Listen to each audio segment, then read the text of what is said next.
바로 인수위가 출범을 하겠죠. 이민찬 기자. 인수위가 언제쯤에 어떤 기조로 출범을 할지도 궁금하고 인수위원장 후보군으로 좀 물망에 오르는 분들도 있습니까? 윤석열 후보가 지금 가장 깊게 고민하는 부분이 인수위 인선일 겁니다. 네. 먼저 이 컨셉을 정하게 될 텐데요. 인수위를 실무형으로 꾸릴지 네. 아니면 명망가를 위원장으로 두고 부위원장을 실무진으로 둬서 이 인수위를 꾸려갈지 이 부분을 깊이 고민하고 있다고 합니다. 네. 이 선대 본부에서는요.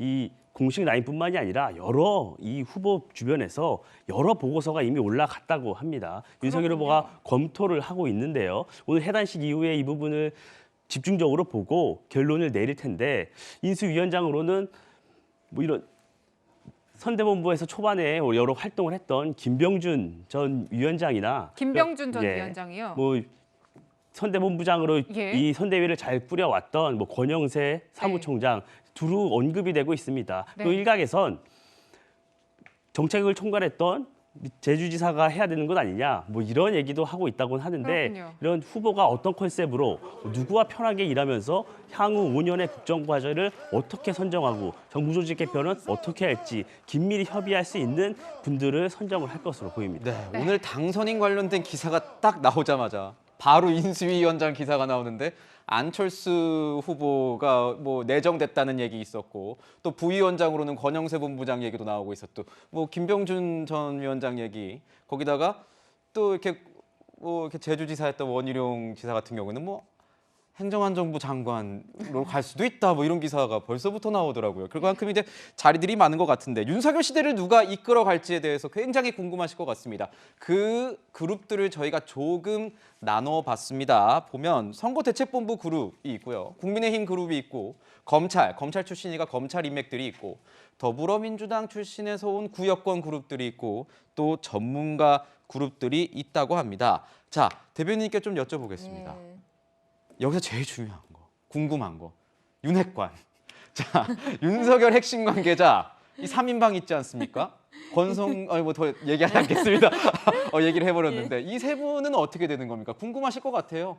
근데 저희가 이름을 또 이제 언급하기엔 좀 그렇지만 아마 많이 나올 겁니다. 예, 앞으로. 뭐 네. 예를 들면 지금 이제 인수위원장은 제가 생각하기에는 통합의 이미지가 또 중요할 것 같습니다. 그러니까 통합이요. 예, 왜냐하면 그 표차가 많이 안 났기 네. 때문에 계속해서 후보가 국민들이 원하는 통합, 그다음에 이런 분열을 극복하고 갈등을 해소하고 이런 말씀을 계속 하고 있기 때문에 또 협치 얘기를 하시니까 네. 그런 이미지를 가질 수 있는 분, 그런 그러니까 약간 국민의힘에만 계속 있었던 분들을 내세우는 게 조금 부담이 되실 수도 있겠다 이런 생각이 들고요. 그래서 아마 부위원장이 오히려 그런 분들 국민의힘에 계속 있었고 실질적인 역할을 한 분이 가고 그 위원장은 통합의 이미지를 가고 행정 경험이 있는 분이 가실 가능성도 있다 이런 말씀을 드리고요. 네. 윤핵관 말씀을 하니까 이제 이거 너무 솔직하게 말씀을 드려도 될까요? 어떨지 장제원 의원 벌써 비서실장 됐다. 뭐 이런 네, 내정됐다 기사 봤습니다. 장제원 의원은 뭐 단일화 과정에서도 큰 역할을 했고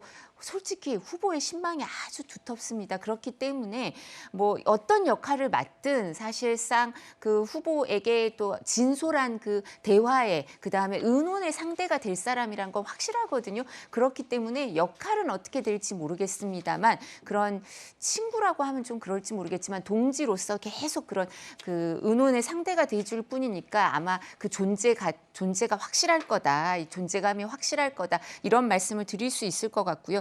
권성동 그 전 사무총장의 경우에는 아마 당에서 역할이 좀 있으실 거예요. 당에서요. 예, 아, 당에서, 원내대표나 뭐 이런 거에 예, 나갈 수 지금 있나요? 왜냐하면 당이 이제 여당은 또 여당의 원내대표가 정책위 의장이랑 해서 실질적으로 입법을 하거나 뭐 이런 걸 할 때 대통령 국정 운영에 뒷받침을 해줘야 되는 부분이 있거든요. 그리고 선수가 또 뒷받침이 돼야 되기 때문에 권성동 의원의 경우에는 그냥 제가 후보라면 그런 윤석열 당선인이라면 그런 생각을 할 것 같은데 네. 권성동 의원의 생각은 제가 잘 모르겠습니다. 그리고 권영세 총장의 경우에는 인수위에 있어서도 실질적으로 또 역할을 하실 것 같고요. 그리고 또 선거를 치러 오면서 선대본을 큰 잡음 없이 화합형으로 잘 이끌어 오셨기 때문에 그런 부분의 평가가 또 반드시 이루어질 거라고 생각합니다. 저희가 이 내부 사정 말씀드리기가 제일 네. 어려워요. 그런데도 설명을 너무 잘해주셨는데 사실 어떤 인수위가 꾸려질지 궁금하죠. 이제 윤석열 대통령 당선인은 선거 과정에서는 이렇게 자신에 대해서 표현했습니다. 그러니까 여의도의 문법도 셈법도 모르는 사람이라고 자평했는데 먼저 그 목소리 들어보시죠. 여러분 덕분에 제가 여의도의 정치 문법도 정치 셈법도 모르고 여러분의 격려와 응원으로 이 마라톤을 달려왔습니다. 이제 결승선을 앞둔 스타디움에 들어왔습니다, 여러분. 여러분의 마지막 응원으로 제가 결승선을 1등으로 끊게 도와주십시오. 네, 그러니까 정치 경험이 좀 짧고 여의도의 문법도 모른다라는 표현을 저희가 이어서 해석을 해보면요, 구자웅 차장. 네. 그러니까 윤 당선인은 좀 역대 대통령과는 다른 뭔가 좀 과감한 인사를 기대해도 되겠다고 보면 되겠습니까? 네.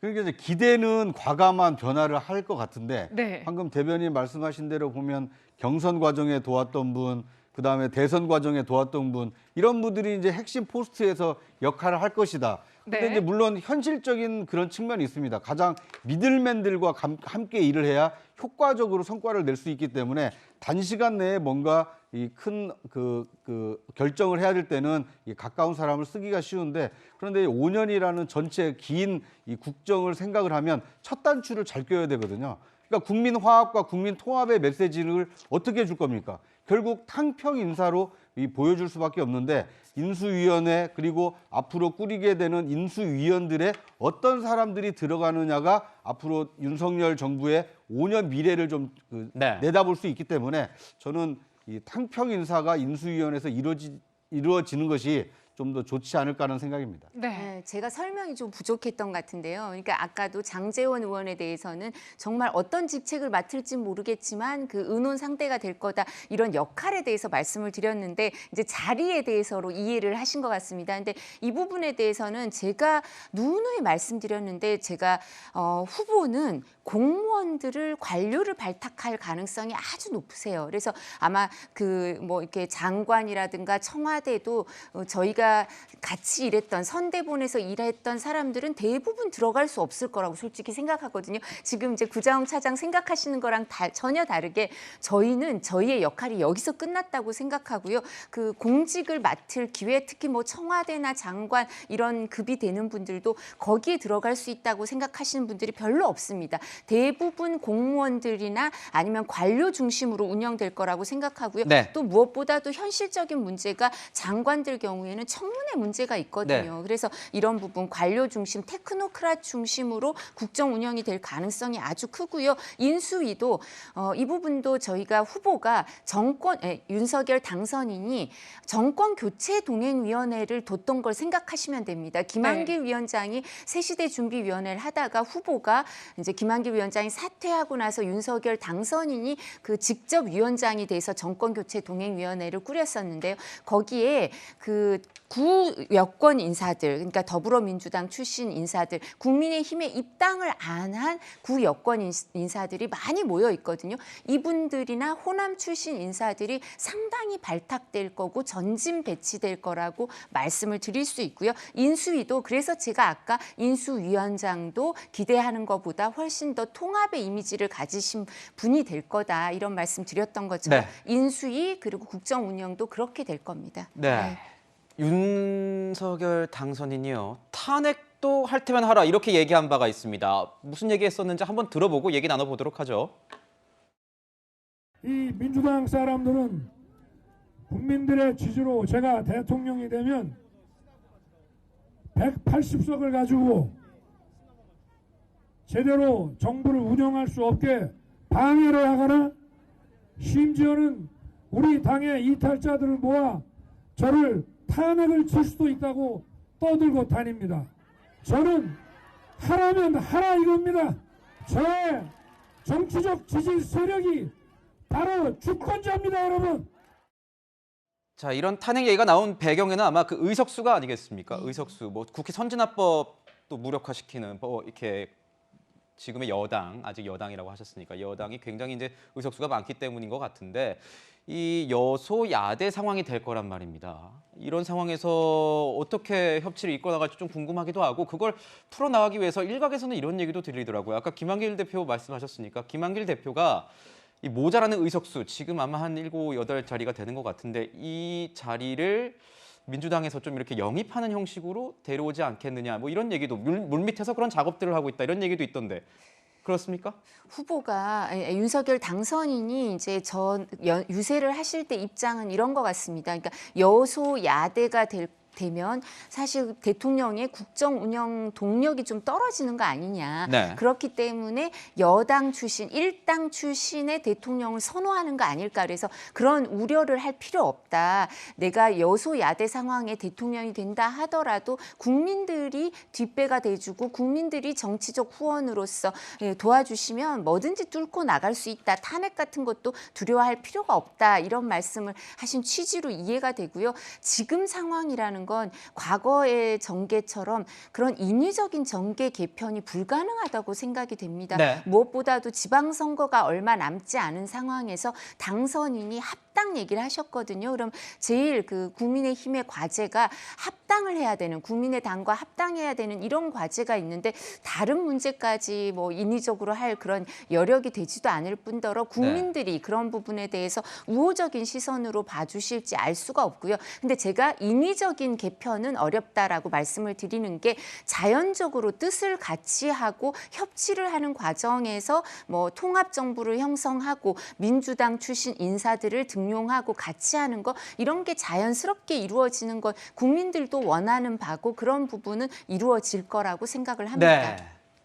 그렇군요. 네, 자 이후에 또 짚어볼 점은 이준석 국민의힘 대표와 안철수 국민의당 대표와의 관계입니다. 두 사람 간의 갈등이 다시 수면 위로 올라올지도 좀 궁금한 대목인데요. 앞서서 윤석열 당선인이 됐죠. 이제 당시에는 후보였던 윤석열 후보, 안철수 후보 단일화 선언 당시의 목소리 듣고 분석을 이어가도록 하겠습니다. 국민 여러분, 국민통합정부는 대통령이 혼자서 국정을 운영하는 정부가 아닐 것입니다. 협치와 협업의 원칙 하에 국민께 약속드린 국정 파트너와 함께 국정 운영을 함께 해 나가겠습니다. 인수위원회 구성부터 공동정부 구성에까지 함께 협의하며 역사와 국민의 뜻에 부응할 것입니다. 모든 인사는 정파에 구애받지 않고 정치권에 몸담지 않은 인사들까지 포함해서 도덕성과 실력을 겸비한 전문가를 등용하겠습니다. 네, 이제 목소리 들으셨고요. 사실 이제 국민의힘과 국민의당 관계 문제도 있고 또 이제 지방선거가 또 있습니다. 이런 문제들과 관계들이 얽혀 있는 가운데 윤석열, 안철수 공동정부 어떻게 전망하시는지요? 이 윤석열 당선인 아까 말씀 들어보면 이 안철수 후보의 공동정부 반드시 하겠다는 말씀을 하셨습니다. 그래서 이 공동정부 구성부터 인수위 문제, 향후 어떻게 내각을 꾸릴지 분명히 협의를 할 것으로 보이는데요. 문제는 합당 문제입니다. 이 선거 직후부터 합당을 논의하겠다고 했는데 그렇죠. 안철수 후보의 사퇴 시점이 지연되면서 후보 등록을 했고 선거 비용이 상당히 지출이 된 상태입니다. 뭐 수십억을 지출했다는 얘기가 나오는데 네. 이 합당을 하게 되면 이 비용 처리 문제, 국민의힘이 이 비용을 대신 처리해 줄 수 있는지, 국내 당원들이 이것을 용인을 할지 이런 문제부터 어떻게 협의를 할지가 첫 시험대가 될 것으로 보이고요. 네. 그럼에도 국민에게 약속을 했는데 그런 공동정부의 모습을 보이지 못한다면 임기 초반부터 여러 논란이 일 수밖에 없기 때문에 윤석열 후보는 노력을 꾸준히 하겠지만 네. 이준석 대표가 합당 문제를 어떻게 할지 이 부분을 첫 시험대가 될 것으로 보입니다. 대변인 갑자기 든 생각인데 이 지방선거 이제 얼마 남지 않았잖아요. 근데 이준석 대표는 지금 그 비단 주머니를 여러 가지 내놨지만 뭐 이기긴 이겼지만 큰 표 차이로 이기지는 못했고 이런 상황에서 안철수 후보와의 이 관계가 굉장히 궁금한데 앞으로 합당 계속 얘기를 하고 있는데 그러니까 본인이 좀 이렇게 궁지에 몰리니까 일부 호사가들 이렇게 말하기 좋아하는 사람들 정치평론가들한테 저도 주워들은 내용인데 아마 안철수 후보와의 단일화 때문에 우리가 졌다는 것 좀 더 부각하면서 안철수 후보와 또 각을 세우면서 본인의 이런 어떤 타개할 것이다 이런 어려움을 타개할 것이다. 이런 정치적 분석을 내놓는 사람도 벌써 있더라고요. 이건 너무 섣부른 판단일까요? 네, 어떻게 보세요? 너무 섣부른 판단 아닐까 싶고요. 지금 이제 당선인은 저희가 이제 밀월 기간이라고 말하는 기간들이 좀 보통 있죠. 인수위 시절이 그렇다고 할 수 있는데, 그러니까 당 내에서도 대통령 당선인으로 계실 때가 진짜 가장 영향력이 크다 이렇게 얘기하기도 하거든요. 그래서 아마 이준석 대표도 그 부분 배려를 할 수밖에 없을 거고요. 우리가 무엇보다도 6월 지방선거라는 큰 선거를 또 앞두고 있습니다. 대통령 당선인으로서는 그 일당이 아니고 의석수가 적기 때문에 의회를 중시하고 협치를 한다 하더라도 지방의회나 지방권력 부분에 있어서도 일정 부분 국민의힘, 국민의당과 합당도 될 텐데요. 약진하길 바라는, 그리고 지방정부와 일정 부분 협조가 이루어져서 여러 가지 국정 운영에 있어서 원활한 그 성과가 있기를 기대하는 면이 네. 있거든요. 그래서 이런 부분에 협조가 있을 테니까 그런 뭐 이게 책임론 내지는 뭐 이런 얘기 이런 게 있기가 좀 어렵다고 생각하고요. 안철수 대표가 인수위의 인수위원장이라든가 인수위 구성에 있어서도 일정적인 그 공동 운영하겠다 이런 입장이 있기 때문에 영향력이 있을 거고요. 그리고 합당 과정이 있을 테니까 그 부분이 원활하게 이루어질 거고요. 그리고 인수위나 정부는 아까 말씀드린 것처럼 공무원이나 민간 전문가들 중심으로 능력 중심으로 발탁돼서 원활하게 이루어지길 기대해 봅니다. 네. 네, 그리고 민주당 상황 좀 짚어보면요, 변호사님. 이 대선 책임론을 두고 이제 당내 이재명계 또 친문계 갈등 충돌할 가능성이 있지 않겠습니까? 그런 얘기도 나오기는 하는데요. 하지만 지금은 그런 충돌보다는 일단 당 지도부가 뭐 총사퇴나 이런 걸 통해서 책임을 질 가능성이 높아 총사퇴요? 보입니다. 네, 가능성이 있고요. 네. 왜냐하면 일단 대선에서 졌기 때문에 아무리 근소한 패배이긴 하지만 졌다면 당연히 정당은 누군가는 책임을 져야 되는 것이고요. 그렇다면 이제 지도부가 총사퇴할 가능성도 높아 보입니다. 그렇지만 우리가 좀 눈여겨봐야 될 것은 이재명 후보에게 그 득표율이 47.83이 나왔기 때문에 그러니까 이재명 후보와 민주당을 지지해 주신 그 국민 여러분의 그 지지율도 우리가 좀 잘 살펴봐야 되고, 그 근소한 패배였기 때문에 민주당 자체가 뭔가 갈등이나 분열 앞에 바로 뭐 위기에 빠진다기보다는 자체적으로 우리 국민들이 또 성원해 주신 부분을 안고 반성할 네. 것은 반성하면서 또 똘똘 뭉쳐서 또 이제 3개월 후면 이제 지방선거가 있기 때문에 네. 갈등하고 반목할 시간은 없다고 생각할 것 같습니다. 그렇군요.